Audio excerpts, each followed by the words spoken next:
Hi friends, welcome back to our channel.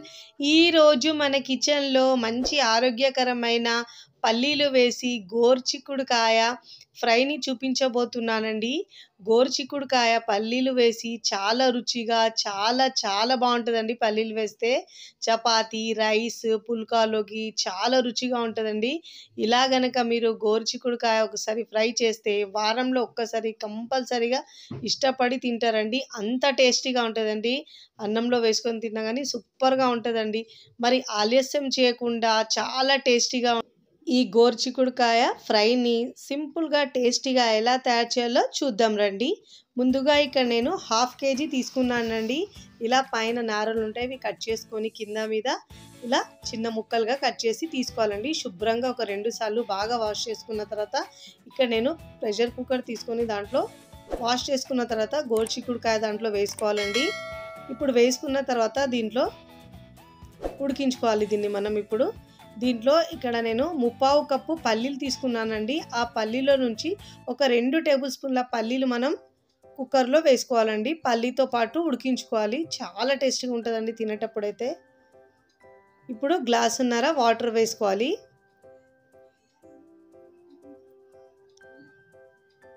ఇప్పుడు దీంట్లో ఒక 1/2 టీ స్పూన్ దాకా ఉప్పు వేసుకోవాలండి. వేసుకున్న తర్వాత ఇలా బాగా మిక్స్ చేసుకోవాలి. ఇలా మిక్స్ చేసుకున్న తర్వాత 2 నుంచి 3 విజిల్స్ వరకు పెట్టుకోవాలండి. మరి మెత్తగా ఉడికించుకోవద్దు. 3 విజిల్స్ వచ్చే వరకు ఉడికించుకోవాలి. ఇక్కడ నేను ఒక 3 విజిల్స్ తర్వాత చూపిస్తున్నాను చూడండి. చిక్కుడుకాయ బాగా ఉడికిందండి. ఇప్పుడు పక్కకు పెట్టుకోవాలండి దీన్ని. ఉడికింది కదా, చూడండి ఎంత బాగా ఉడికిందో. తుంచి చూపిస్తున్నాను చూడండి. ఇప్పుడు దీన్ని పక్కకు పెట్టుకోవాలండి. ఇక్కడ స్టవ్ మీద ప్యాన్ పెట్టుకోవాలి. దీనికి ఒక మసాలా రెడీ చేసుకుందాము. ఇక్కడ నేను 5 నుంచి 6 దాకా ఎండుమిరపకాయలు తీసుకోవాలండి. పల్లీలేమో మిగిలిన మనం ఒక 1/4 కప్పు పల్లీలు తీసుకున్నాం కదా, ఆ 1/4 కప్పు పల్లీలు వేసుకోవాలండి. ఇక్కడేమో బాదం పలుకులు 6 నుంచి 7 దాకా వేసుకోవాలండి. ఒకవేళ మీ దగ్గర జీడిపప్పు ఉంటే కూడా వేసుకోండి. చాలా రుచిగా ఉంటుందండి. చాలా హెల్తీగా పిల్లలైతే ఇలా డ్రై ఫ్రూట్స్ తినని వాళ్ళను ఇలా చేసి కూడా పెడితే చాలా ఇష్టంగా తింటారండి. ధనియాలు ఒక 2 టేబుల్ స్పూన్లు, జీలకర్ర 1/2 టీ స్పూన్ వేసుకోవాలండి. ముందుగా మనము ఎండుమిరపకాయలు ఇంకా ఏమో పల్లీలను వేయించుకోవాలండి. వేయించుకున్న తర్వాతనే మనము ధనియాలు, జీలకర్రను వేసుకోవాలండి. లేకుంటే కింద మాడిపోతాయండి అవి. ఇప్పుడు ఇలా బాగా ఫ్రై చేసుకున్న తర్వాత ఒక ప్లేట్లోకి తీసుకోవాలండి. వీటిని చల్లారించుకోవాలి. ఇప్పుడు అదే ప్యాన్ని క్లీన్ చేసుకొని దాంట్లో 3 టేబుల్ స్పూన్ దాకా ఆయిల్ వేసుకోవాలండి. ఫస్ట్ టైం నా ఛానల్ చూస్తున్న వాళ్ళు నా ఛానల్ని సబ్స్క్రైబ్ చేసుకోండి, లైక్ చేయండి, పక్కనున్న బెల్ ఐకాన్ని ప్రెస్ చేయండి. ఇలా ప్రెస్ చేయడం వల్ల నేను పెట్టే వీడియో నోటిఫికేషన్ ముందుగా మీ హోమ్ పేజ్కి వస్తాయండి. ముందుగా ఉడికించుకున్న గోరుచిక్కుడుకాయలో నుంచి వాటర్ మొత్తం తీసేసి ఆ చిక్కుడుకాయని దీంట్లో ప్యాన్లోకి వేసుకోవాలండి. నాకు కొద్దిగా వాటర్నే మిగిలిందండి దాంట్లో అయితే. ఇక్కడ నేను ఒక చిన్న సైజ్ ఆనియన్ని ఇలా చిన్న ముక్కలుగా కట్ చేసి వేసుకోవాలండి. ఇప్పుడు దీంతో పాటు ఫ్రై చేసుకోవాలి మనం బాగా. మీడియం టు హై ఫ్లేమ్లో ఉంచుకుంటూ ఫ్రై చేసుకోవాలి బాగా. చాలా టేస్టీగా ఉంటుందండి. ఇక్కడ మనం పల్లీలు అవి చల్లారిన తర్వాత ఇప్పుడు మిక్సీ జార్లో వేసుకొని కాస్త బరకగా గ్రైండ్ చేసుకోవాలండి. బరకగా గ్రైండ్ చేసుకుంటే మనకు తినేటప్పుడు ఆ పలుకులు తరుగుతుంటే టేస్ట్ చాలా బాగుంటుందండి. ఇప్పుడు ఇలా గ్రైండ్ చేసుకోవాలండి. చూడండి ఇలా గ్రైండ్ చేసుకోవాలి. మరి పౌడర్ లాగా గ్రైండ్ చేయొద్దండి. ఇప్పుడు ఇలా గ్రైండ్ చేసుకున్న తర్వాత మూత పెట్టేసి పక్కకు పెట్టుకోవాలండి దీన్ని. చూడండి ఇక్కడ చిక్కుడుకాయ బాగా ఫ్రై అవుతుందండి. ఇప్పుడు ఇలా బాగా ఫ్రై అయిన తర్వాత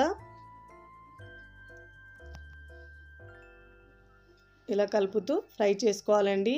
ఇప్పుడు దీంట్లో అల్లం వెల్లుల్లి పేస్ట్ వేసుకోవాలండి. ఒకవేళ అల్లం వెల్లుల్లి పేస్ట్ వేయని వాళ్ళు మీరు పప్పులు గ్రైండ్ చేసేటప్పుడు దాంట్లో వెల్లుల్లి అయినా 5 నుంచి 6 వేసుకొని గ్రైండ్ చేసుకోవచ్చండి.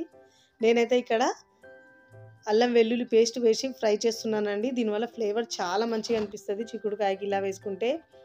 1/4 టీ స్పూన్ పసుపు వేసుకోవాలండి. ముందు కూడా మనం ఉప్పు వేసాం కాబట్టి చూసి వేసుకోండి. మీకు రుచికి సరిపోయినంత ఉప్పు, కారం యాడ్ చేసుకోండి.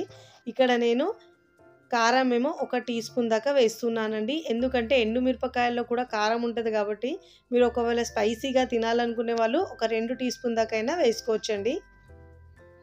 ఇలా బాగా మిక్స్ చేసుకోవాలి. చూడండి ఇలా బాగా మిక్స్ చేసుకున్న తర్వాత గరం మసాలా పావు టీ స్పూన్ వేసుకోవాలి. ముందుగా గ్రైండ్ చేసుకున్న పల్లీలు ఉంది కదా, ఈ పల్లీల పౌడర్ని కూడా దీంట్లో వేసుకోవాలండి. మొత్తం పల్లీల పౌడర్ని వేసుకున్న తర్వాత ఇప్పుడు ఇలా బాగా మిక్స్ చేసుకోవాలండి. ఈ ఫ్లేవర్ అయితే చాలా బాగా వస్తుందండి. ఇప్పుడు ఇలా బాగా మిక్స్ చేసుకోవాలి. చూస్తేనే ఎప్పుడెప్పుడు తినాలనిపించేలా చాలా టేస్టీగా కమ్మగా వస్తుందండి స్మెల్ అయితే దీంట్లో నుంచి. చూడండి ఇలా బాగా మిక్స్ చేసుకున్న తర్వాత ఇక్కడ నేను ఒక 1 టీ స్పూన్ లెమన్ జ్యూస్ వేసుకోవాలండి. నిమ్మకాయ పిండుకుంటే చాలా టేస్టీగా ఉంటుంది. ఇప్పుడు ఇక్కడ నేను కొత్తిమీర ఇంకా పుదీనా 2 సన్నగా కట్ చేసుకుని ఒక పావు కప్పు దాకా వేసుకుంటున్నానండి. మీరు ఎప్పుడైనా ట్రై చేయండి. వేపుడు చేసేటప్పుడు మీరు దాంట్లో పుదీనా వేయండి. చాలా మంచి ఫ్లేవర్ ఉంటుందండి. ఒకవేళ పుదీనా ఫ్లేవర్ నచ్చని వాళ్ళైతే స్కిప్ చేయొచ్చండి. ఇలా కొత్తిమీర పుదీనా కలిపి వేసుకున్న తర్వాత ఇలా మిక్స్ చేసుకోవాలి. చూడండి ఎంత బాగా వచ్చిందో, చాలా టేస్టీగా వచ్చిందండి. ఇప్పుడు స్టవ్ ఆఫ్ చేసుకొని సర్వింగ్ బౌల్లోకి సర్వ్ చేసుకోవాలండి. మీరు అన్నంలో, చపాతీలో దేనిలో తీసుకున్నా కానీ సూపర్ టేస్టీగా ఉంటుందండి. ఇలా కనుక చేస్తే మీరు గోరుచిక్కుడుకాయ తినని వాళ్ళు కూడా చాలా ఇష్టంగా తింటారండి. అంత రుచిగా చాలా బాగుంటుందండి. ఇలా మొత్తాన్ని సర్వింగ్ బౌల్లోకి సర్వ్ చేసుకోవాలండి. చాలా తక్కువ టైంలోనే ఈజీగా మనం ఇలా హెల్తీగా రెడీ చేసుకోవచ్చండి. మీరు కూడా తప్పకుండా ఈ టేస్టీ అండ్ హెల్తీగా ఉండే గోరుచిక్కుడుకాయని ఫ్రైని తప్పకుండా ట్రై చేయండి. ట్రై చేసి ఎలా కుదిరిందో నాకు కామెంట్ ద్వారా తెలియచేయండి. చూడండి ఇలా బౌల్లోకి తీసుకున్న తర్వాత చూడండి నేను ఇక్కడ అన్నంతో సర్వ్ చేస్తున్నానండి. వేడి వేడి అన్నంలో వేసుకొని తింటే సూపర్గా ఉంటుందండి. మీరు కూడా చపాతీలో, అన్నంలో దేనిలో తీసుకున్నా కానీ చాలా బాగుంటుంది. ఇలా అన్నంలో కలుపుకుంటే తింటే చాలా బాగుంటుందండి. 2 ముద్దలు తినేవాళ్ళు 4 ముద్దలు తింటారండి. అంత టేస్టీగా ఉంటుందండి. ఇలా కలుపుకొని మీరు ఇష్టం ఉన్న వాళ్ళు కాస్త నెయ్యి వేసుకొని తింటే సూపర్గా ఉంటుందండి. ఇలా ఫ్రై చేస్తే మళ్ళీ మళ్ళీ చేయమని అడిగి మరీ చేయించుకుంటారండి. అంత బాగుంటుంది. పిల్లలు పెద్దలైతే చాలా ఇష్టంగా తింటారు. అంత రుచిగా ఉంటుందండి. వీడియో నచ్చితే లైక్ చేయండి. ఫ్రెండ్స్ ఫ్యామిలీకి షేర్ చేయండి. మరికొన్ని టేస్టీ సింపుల్ క్విక్ రెసిపీస్ కోసం టీ కిచెన్ని సబ్స్క్రైబ్ చేసుకోండి. Thanks for watching.